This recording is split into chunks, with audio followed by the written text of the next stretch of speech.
Welcome to Asset Television, your best station for news, politics, business, sports and entertainment. Your one-stop channel, Asset Television. Hello and thanks for joining us on Asset Television. Welcome to the news. I am Emmanuel Ejike. First, the headlines. Supreme Court directs federal government to fund local government areas directly. ECOWAS courts ordered federal government to pay 2 million naira each to end SARS protesters. United Nations warns against humanitarian crisis in Gaza. Now, the news in full.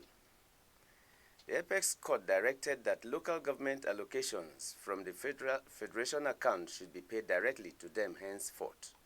The Supreme Court declared that it is unconstitutional for state governors to hold on to funds meant for the local government administrations. In its lead judgment read by Justice Emmanuel Agim, the Apex Court observed that the refusal of state government on financial autonomy for local governments has gone on for over 2 decades. He said, local governments have since stopped receiving the money meant for them from the state governors who act in their state. Justice Agim noted that the 774 local government councils in the country should manage their funds themselves. He dismissed the preliminary objections of the defendants in the suit filed by the Attorney General of the Federation, Lateef Fagbemi. The federal government sought an order preventing the governors from arbitrarily dissolving democratically elected councils. Justice Agim said the AGF has the right to institute the suit and protect the Constitution. The Apex Court consequently directed that local government allocation from the Federation account should be paid directly to them. The ECOWAS Court of Justice on Wednesday ordered the federal government of Nigeria to pay 12 million naira each to some of the victims of the October 2020 EndSARS protests in Lagos State. The protests were organized by citizens against SARS, a unit of the Nigerian police force in the Lekki area of Lagos, over its alleged brutality of citizens. Delivering judgment, the judge rapporteur, Justice Segun Koroma, held that Nigeria must pay each applicant 2 million naira as compensation for violation of their rights to security of person. The ECOWAS court ordered Nigeria to pay the victims the amount as compensation for violation of their rights to prohibition of torture and cruel, inhuman, degrading treatment, rights to freedom of expression. Other grounds of the compensation as ordered by the court included violation of their rights to assembly and association, failure of duty to investigate human rights violations, and rights to effective remedy. The court also ordered Nigeria to adhere to its obligations under the African Charter on Human and People's Rights, investigate and prosecute its agents who were responsible for the violations. The ECOWAS court further ordered the ECOWAS court further ordered the Nigerian government to report to the court within 6 months on the measures taken to implement the judgment. Justice Koroma declared that Nigeria breached Articles 1, 4, 6, 9, 10, and 11 of the rule. The law specifies the right to life, security of person, freedom of expression, assembly and association, prohibition of torture, duty of the state to investigate, and the right to effective remedy. Former Acting Accountant General of the Federation, Anamekwe Nwaboku, on Wednesday pleaded with Justice James Omotosho of the Federal High Court in Abuja to give him more time to conclude the refund of the public funds allegedly looted by him and his co-defendants. Nwaboku and his co-defendant Felix Nweke are facing 11 counts of money laundering to the tune of 1.6 billion naira. They are being prosecuted by the Economic and Financial Crimes Commission. The defendants were accused of committing the act while Nwaboku served as the Director of Finance and Accounts in the Ministry of Defense between 2019 and 2021. While Nwaboku is the first defendant, Nweke is the second defendant in the charge marked FHC/ABJ/CR/240/24 dated May 20th and filed on May 27 by EFCC counsel Ekele Iheanacho. Nwabokwu was appointed acting on May 20, 2022 under ex-President Muhammadu Buhari after Ahmed Idris was suspended for alleged 80 billion naira fraud. He was, however, removed in July 2022, a few weeks after assuming office. When the matter was called on, the defendant prayed the court to halt their arraignment until another date to perfect the fraud. Nweke's lawyer, Emeka Onyeka, informed the court that there was a new development in the case. He told the court that his client had taken steps towards settling the matter. The lawyer said Nweke had made substantial refunds of the money traced to him by anti-graft agency. He said since a substantial amount had been refunded, if his client was arraigned, such action would affect the trial. He therefore prayed the court to grant them an adjournment to take further steps on the administrative procedure. The National Agency for Food and Drug Administration and Control, NAFDAC, has warned against obstruction of its personnel while carrying out enforcement operation against substandard drugs and falsified goods. Shaba Mohammed, Director of Investigation and Enforcement, NAFDAC, gave the warning in an interview with newsmen. Mohammed, also Chairman Federal Task Force on Fake and Counterfeit Products, said some of the drug hawkers and touts who attacked the enforcement team of the agency in February have been arraigned in court. He said some of those involved in the attack were facing trial before Justice Joyce Abdul Malik of Federal High Court, Abuja, adding that the arraignment will serve as deterrent to those with similar intention. He said such criminals who bring in counterfeit drugs use hawkers to push them into circulation, adding that NAFDAC will not stop arresting hawkers until the whole system is sanitized. The director said arresting the hawkers would help NAFDAC in tracking the sources of counterfeit products, whether imported or produced locally. He said as a director of investigation and enforcement in NAFDAC, he would work closely with the Federal Task Force, which comprises of other related agencies, to rid the country of counterfeit drugs and goods. If you're just joining us, you're watching the news on Asset Television. We'll be back after this short break.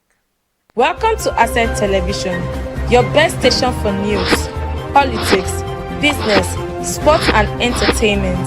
Your one-stop channel, Asset Television. Welcome back from the break. The operatives of the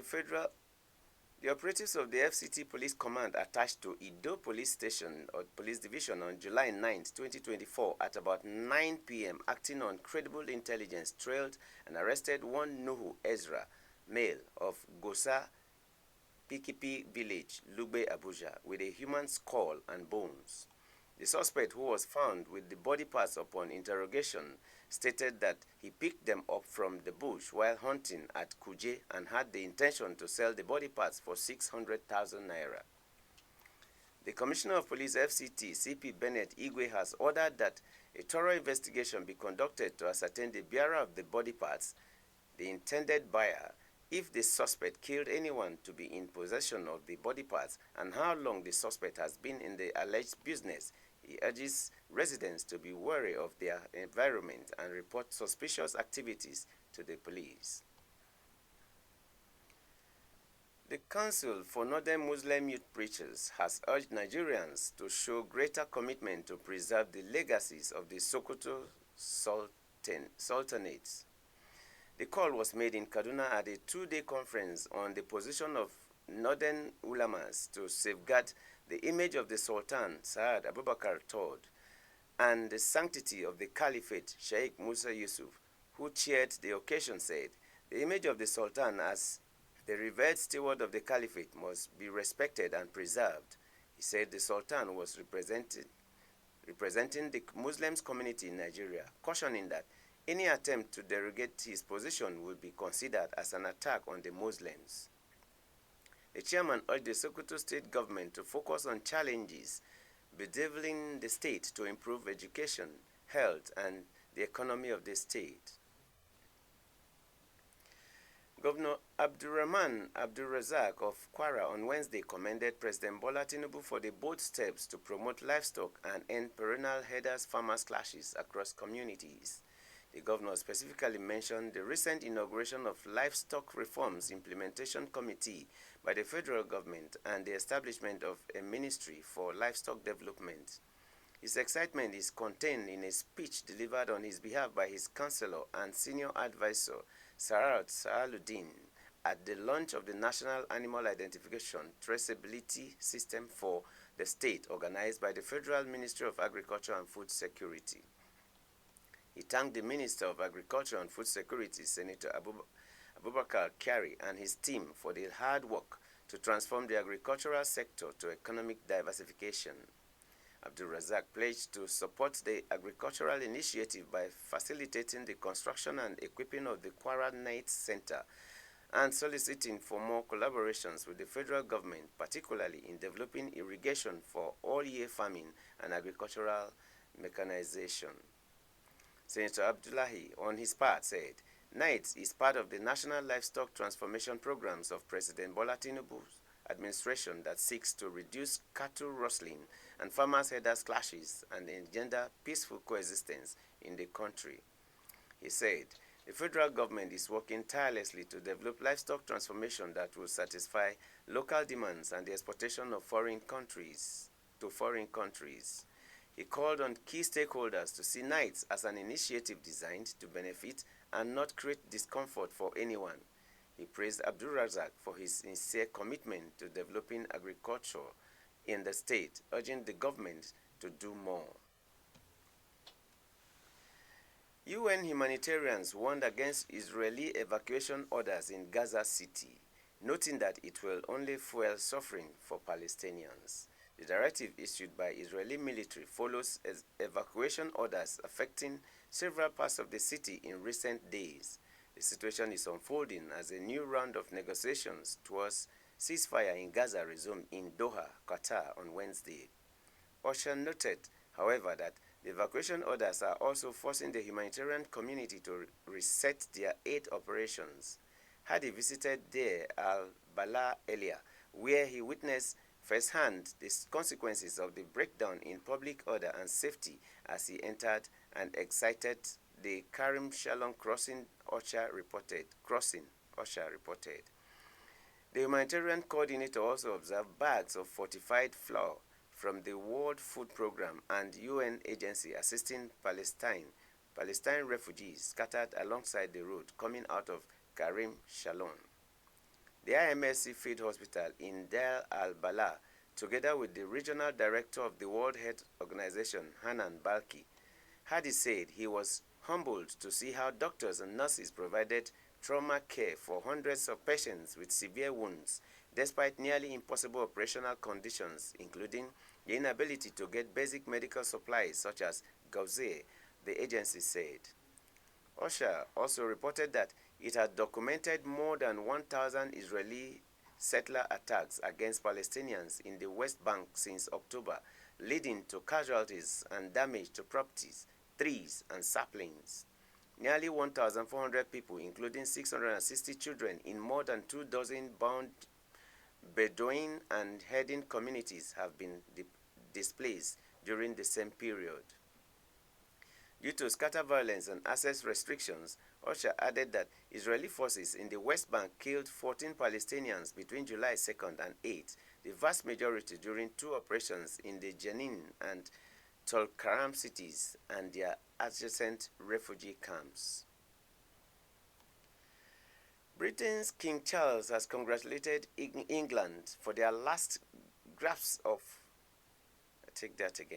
Britain's King Charles has congratulated England for their last gasp 2-1 victory over Netherlands in the Euro 2024 semi-finals. He, however, hoped there will be less drama in the finals, with England winning without needing late goals or penalties. Substitute Oli Watkins scored in the 91st minute to send England through to their second successive European Championship final after beating the Dutch in an exhilarating encounter. With the match looking set for extra time, Watkins received a pass from fellow sub Cole Palmer and fired a sweet strike into the far corner. England, who had needed penalties to beat Switzerland in the quarterfinals and scored with all 5 of their spot kicks, faced Spain in Sunday's final 3 years after losing to Italy in the 2021 decider. And that is the news. I am Emmanuel Ejike. Keep watching Asset Television for more interesting programs. Log on to www.assettv.ng. Also like and follow all our social media handles. Thanks for watching. Welcome to Asset Television, your best station for news, politics, business, sports and entertainment. Your one-stop channel, Asset Television. Welcome.